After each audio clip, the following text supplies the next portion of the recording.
Alright, so we're going to be running two cars today. This is a Mini B and also a lcracing. This is the RTR carbon top deck sway bars, and that's pretty much it. We're running 35 front and rear on this one. This is pretty much all stock. I just installed the RPM front arms. It's a 2-in-1 ESC. It's a 5800 kV motor, and I'm waiting to install the MIP, the CVDs. I have had them, I just haven't installed them. I had to wait for the arms to come in, so let's try the Mini B first. Let's just do that. Okay. So we're on. Power's on. I put the power button right here on the side. Also, what I did with this one is I glued the metal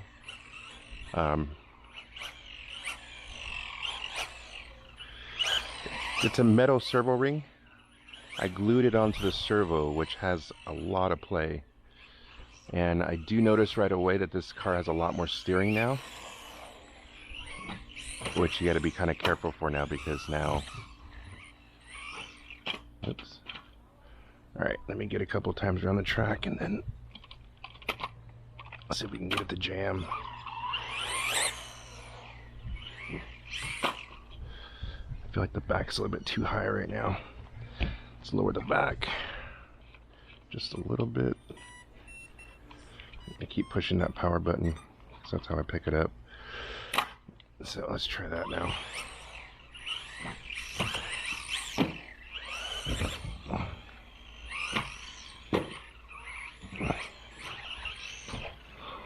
Turn the steering down just a little bit. The steering is a little bit twitchy.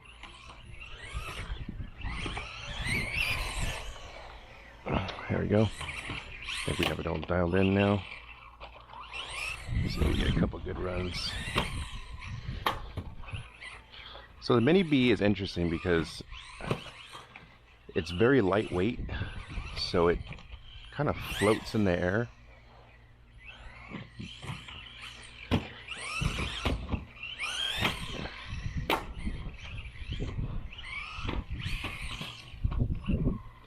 Alright, we want to give it a little bit, turning to the, let's see, I think the other way.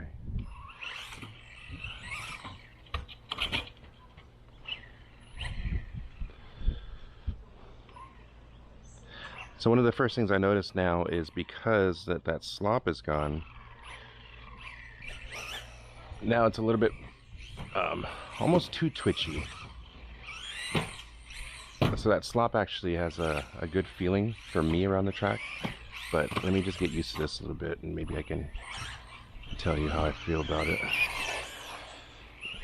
Okay, so no, I can definitely tell that the steering is definitely more precise on a turn. It is going to be a little more twitchy on the rest of the track, but on that turn it actually is very precise. Before, you have to kind of wiggle the steering around just to kind of get to go direction you wanted. So let's, again, this is a terrible run example, but I'm still getting used to this car.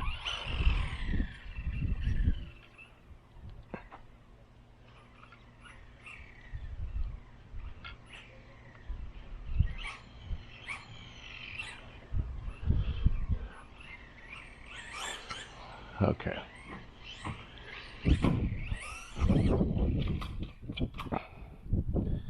So we might need to go a different shock oil up front.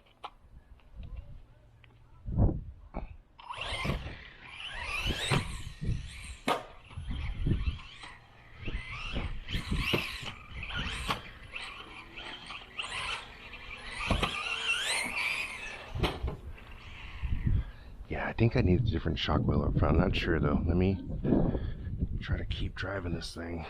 Try to get used to it.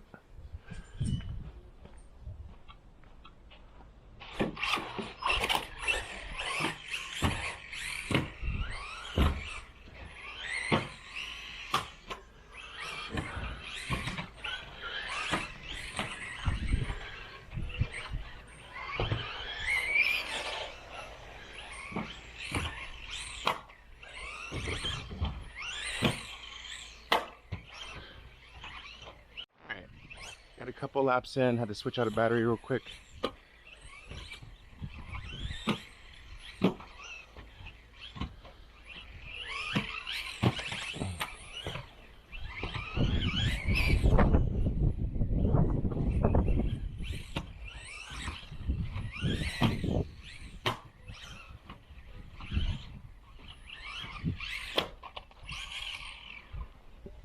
I just missed on that one.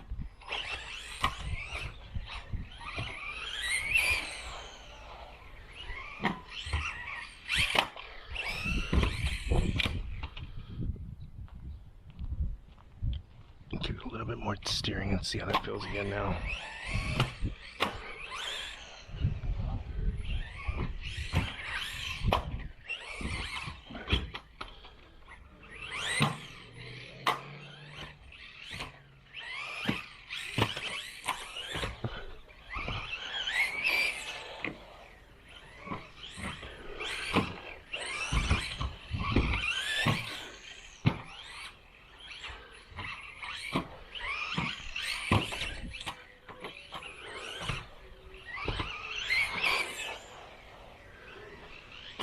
Whoops, missed that one.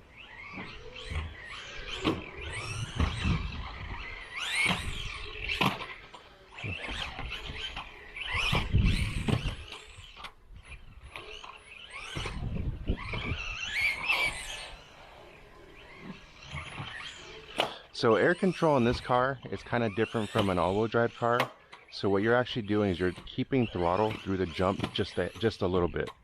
And that will keep your car level, and it will boost through the jump enough to get you the clearance that you need to land on the other side. So right here, oh, that was a bad example. Try it again, right here. So I'm literally letting go right at the tip of the end of the jump, and it keeps that the forward momentum and the balance of the car. So I'm running the ESC and the battery in separate places, so they reversed. The battery's in front, the ESC's in rear, and it also keeps the balance on the car from lifting up because of the carpet. Carpet's going to give it a lot more grip, and because it is such a light vehicle, that front end needs to be weighted down a little bit.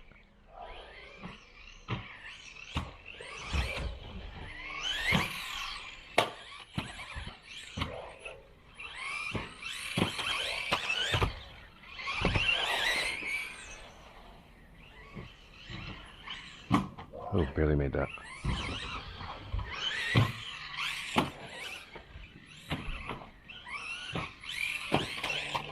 Got lucky on that one.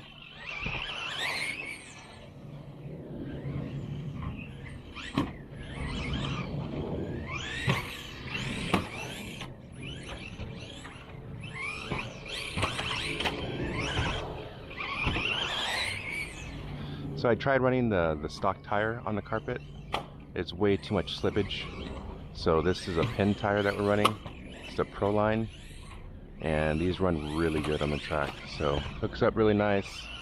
A little shortcut. Let me get out of there.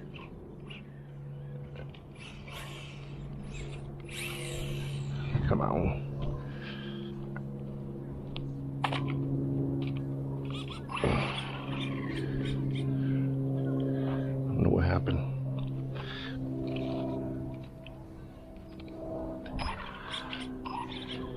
Steering got all messed up. So that's gonna be the problem with modifying with that glue on the servo horn arm, whatever it is, the metal coupler. Trying to dial it in without it moving is probably gonna be an issue. So it's my first time trying it. So far I do like it. I just don't know how permanent it will be. So we're already, it's way off.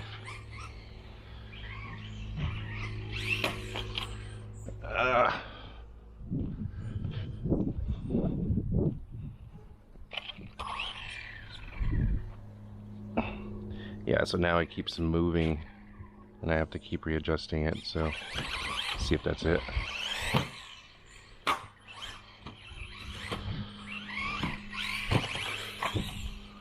Come on, man?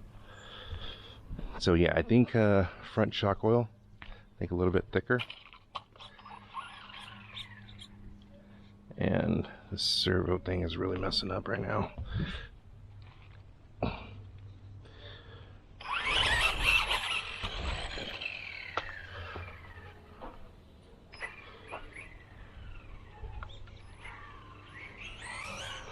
Alright, let me see if I can get at least a couple more laps before I have to figure out what's going on there.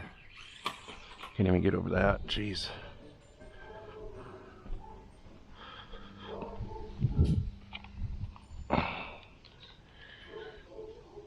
Alright, let's see if we can line it up. Line it up. Oh, yeah, turned it off. Okay, we're back straight.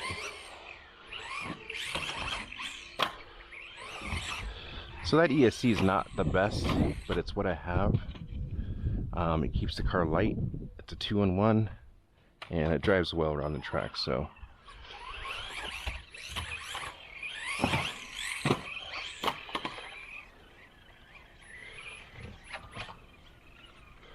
Yeah, it keeps moving now.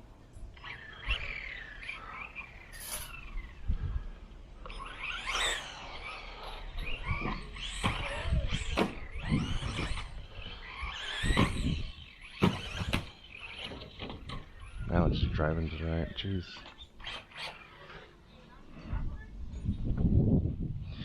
Alright, so that might have been fail. We'll see what happens in a second. If it actually holds up or not. It's definitely pulling to the right.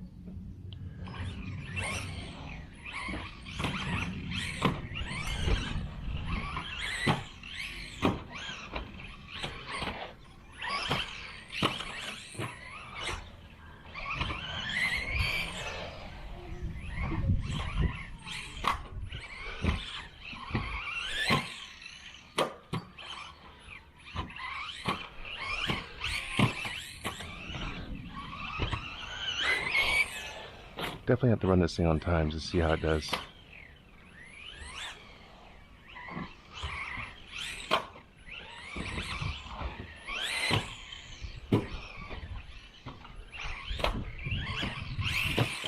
Yeah, I definitely think it needs thicker shock oil in front. I'm sure I could raise it and get a similar effect of what I'm looking for, but I can definitely feel that it needs something up front.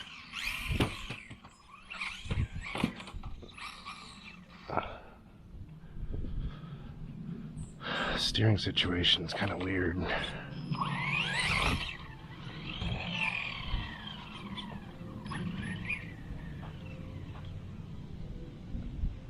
So it keeps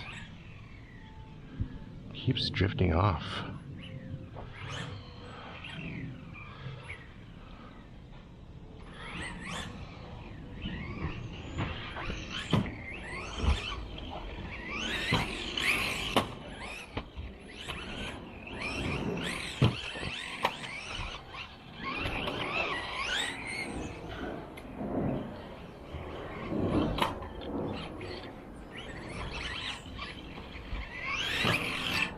Whoa.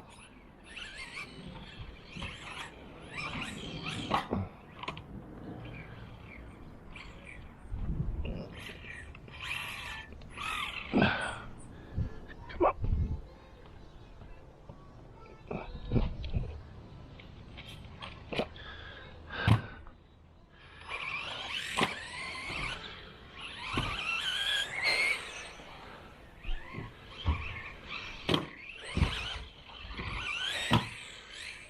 Oh, almost missed it. There we go.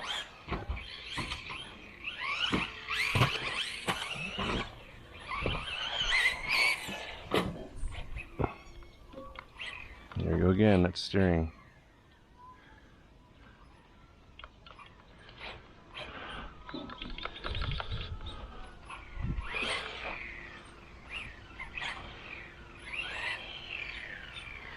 That's weird.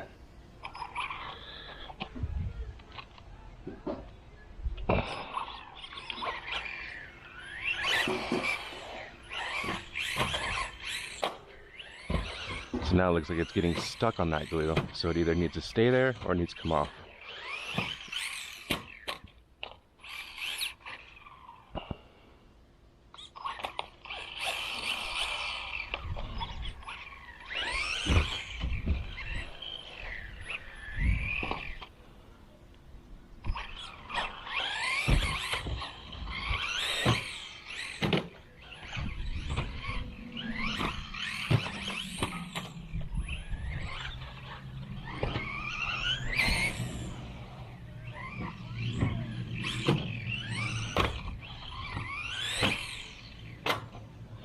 Still pulling that direction.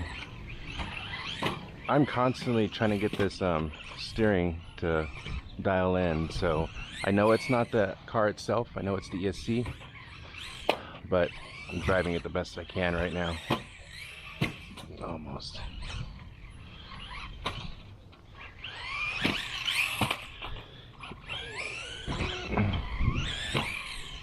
Yeah, so to me it seems like the air control on a two-wheel drive happens at the beginning of the jump.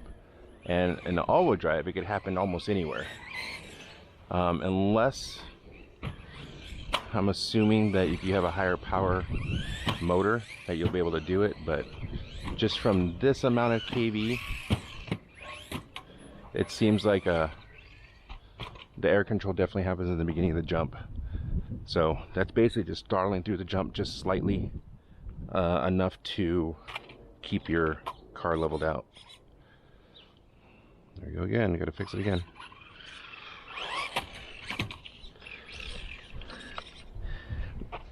And then I gotta fix it again, back the other way. So it keeps getting stuck somewhere.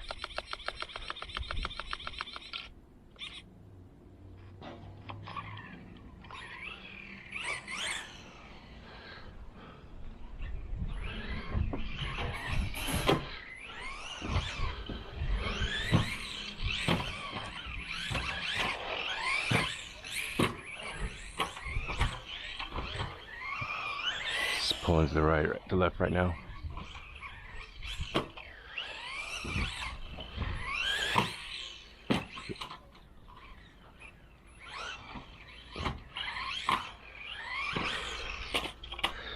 So even with the servo messed up right now, this is probably the best I could actually drive it.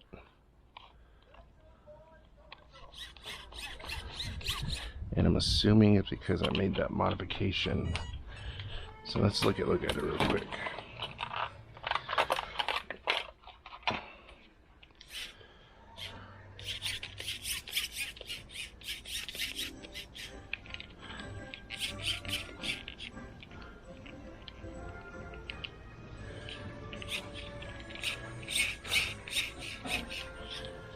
Looks like the horn is loose.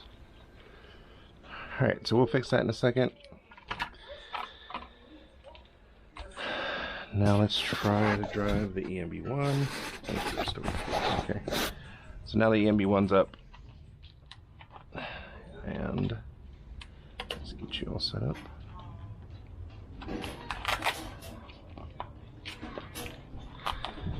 So this is a stock RTR, sway bars, carbon fiber top deck.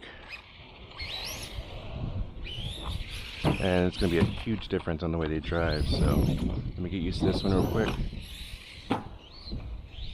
You can definitely feel the weight difference right away.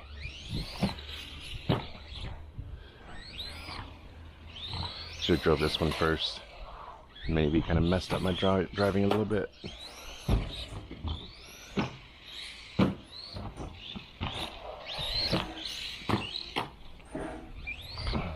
So this is running a 35-35 front and front shock oils 35, rear shock oils 35.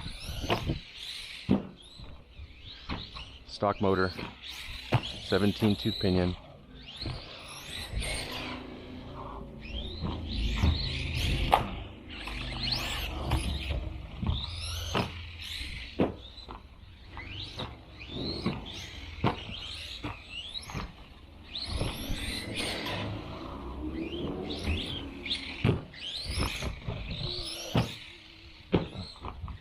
So I'm running another tire on my censored motor that has a lot more grip, but the way that this one drives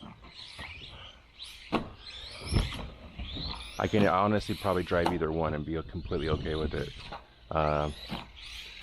This one has great grip, and it has the perfect drift at the very end of to pull your back out, pull the back end out.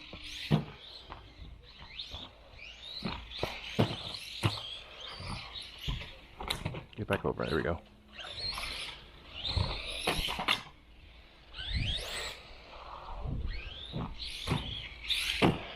Now the other tire has a little more tread and is a harder compound, so that's good.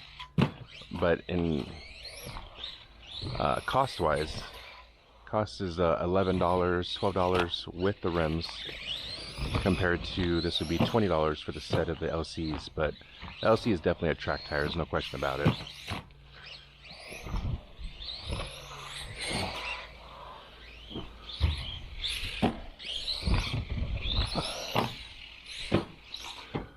Almost.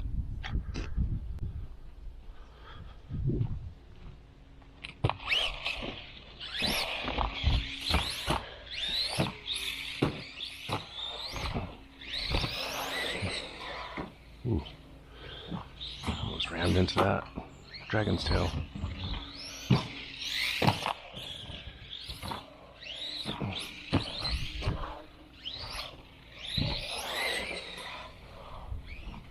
I think because of that extra weight in the LC, it's a little more forgiving with certain jumps. Doesn't just knock your car everywhere like the EMB, like the Losi Mini T or Mini B. The Mini T and Mini Bs are just as light as my high boxings. Actually, I should probably weigh that, but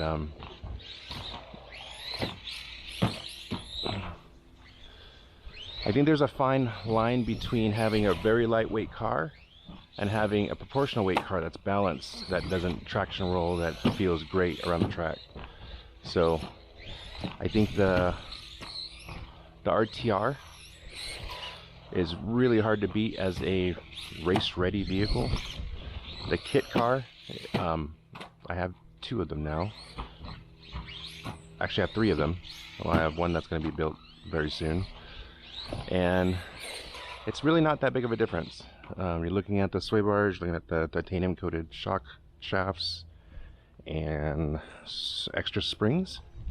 That's pretty much it in regards to like what's different, what they come with. Oh, they also come with 4-gear diffs, and the RTRs come with 2-gear diffs. You don't see the difference on the track at all.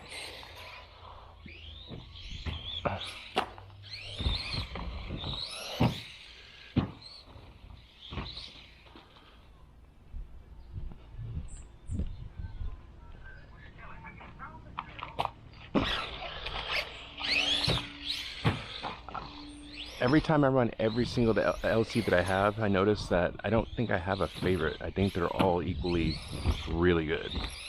Even my censored has issues sometimes. It actually has an issue with probably the ESC. I'm not sure exactly what's going on, but it'll kick into like a little break here and there randomly. And it seems like that might be an issue that's known with that LC, the ESC. Which is the Hobby Wing 60 amp. So I might need to try a different ESC on the censored motor. I don't know what other options I have besides going 120, and Hobby Wing makes a just stock, which I don't know, you know, what that's compared to as the Hobby Wing, the 60 amp. So the just stock one, my understanding is that you cannot adjust the timing setting. So I haven't actually got there yet to know what the timing actually would feel like, because I don't think this track is really big enough for that. I think if I had more room, I would probably mess with the timing a little bit more. But having the torque that it has right now, I'm completely fine with it. I don't need any more top end. It already goes 39 miles an hour. So we're good with just having the zero timing set the way it is, I guess.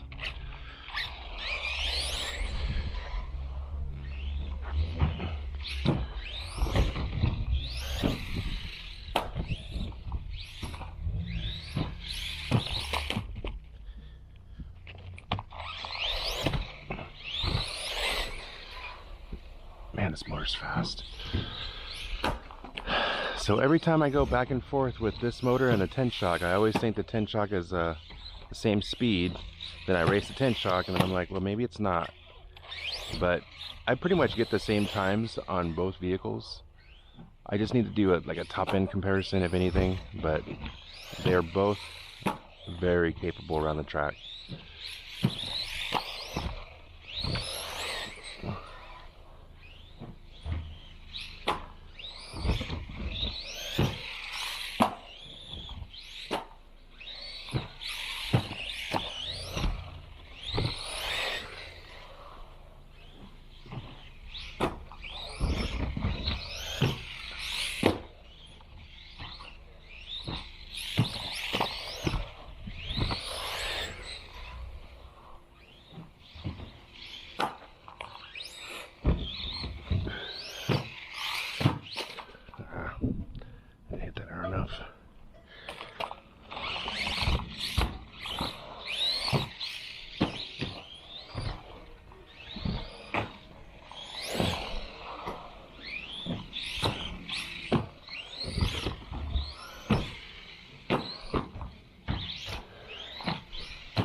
I think I could probably raise the punch level on this car just a little bit. I think I would like a little more acceleration.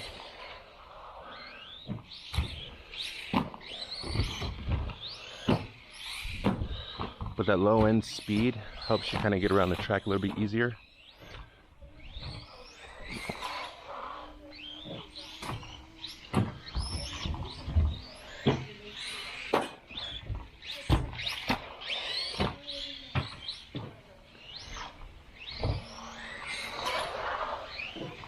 That was a perfect one.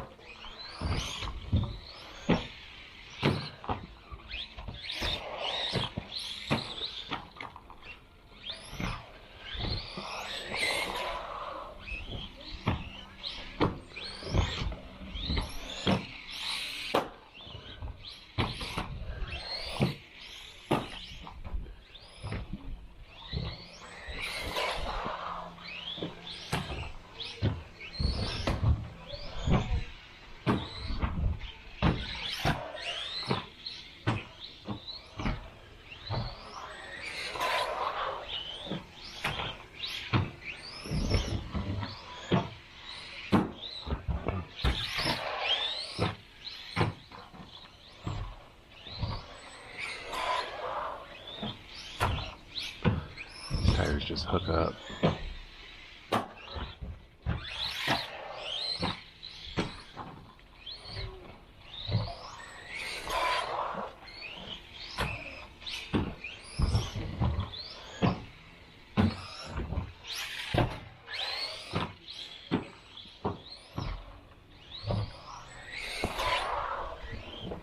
Oh, that was my fault.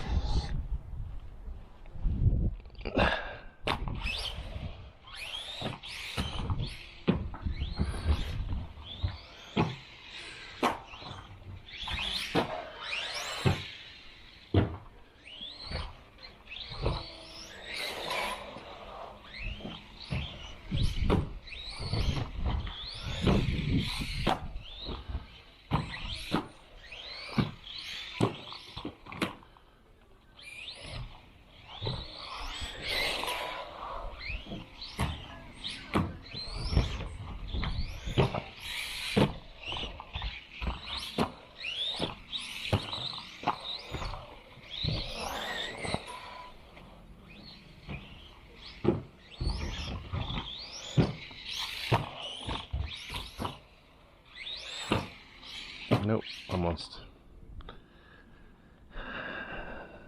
Not enough momentum. Let's try it again though.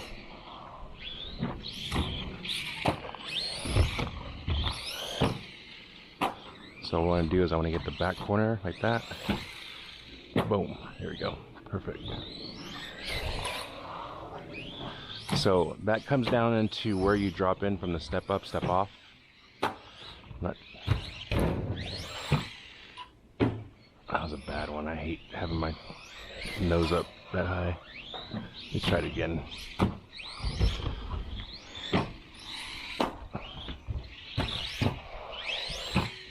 Nope, almost.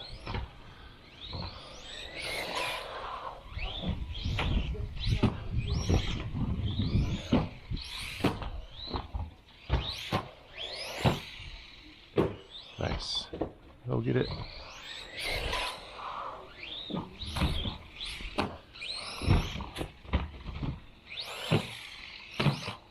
Wow, nothing else gonna happen.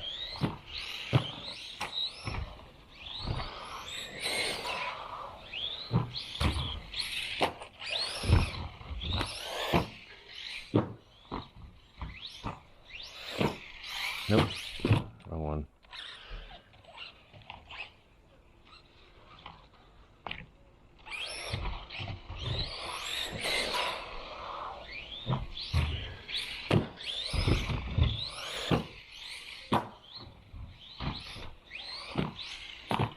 Oh, that was terrible. I don't know why I did that. Alright, pretty good run on this car so far. I was having issues with this one yesterday. The servo ground wire came off, so just resoldered it.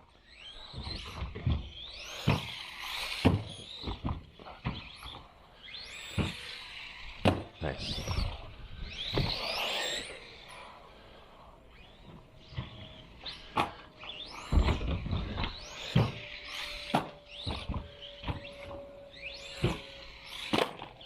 I'll take it.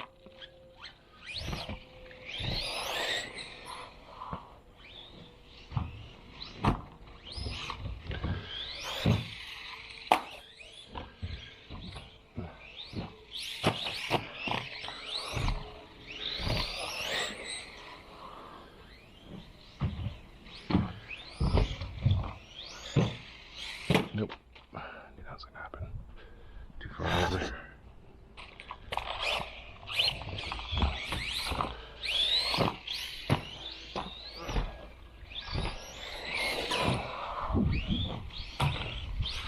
So that turn kills my tires. I've gone through 2 sets of tires because of that U-turn, full speed into a U-turn. But it's the longest stretch in the backyard that I have, so definitely wanted to see these cars opened up, which I haven't seen yet really on track, on this track at least. So it's definitely hitting its peak. It just needs to climb more distance for speed.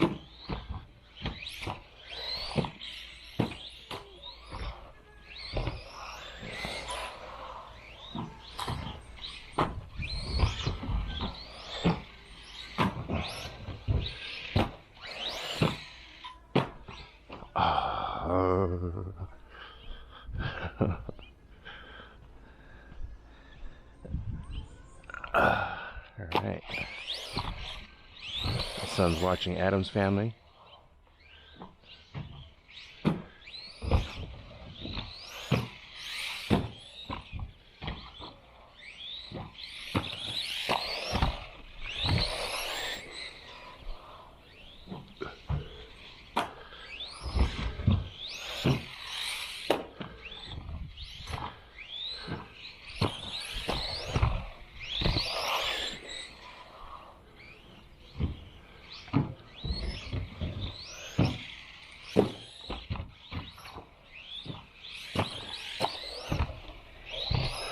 That would have been probably a 12, low 12.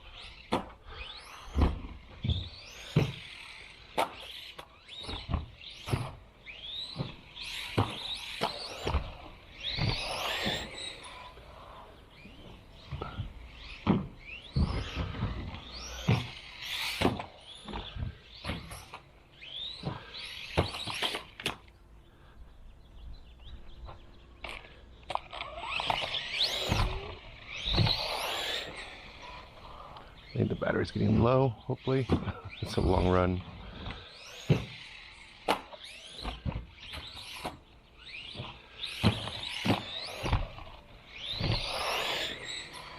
Feels a little bit less torque, not much. Still feels like it's going strong.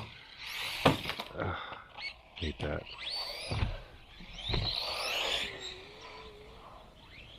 Alright, last one.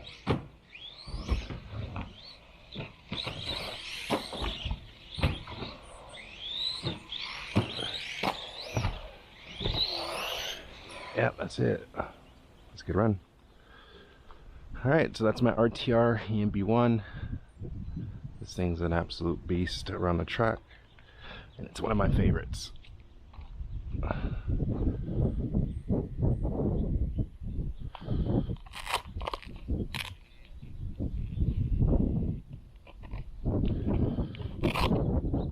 Electronics. We do have a light system inside of it for nighttime racing, but it's pretty much everything stock. It's 1500 60C battery that I was running. FlySky GT2B, one of my favorite radios, and that's it.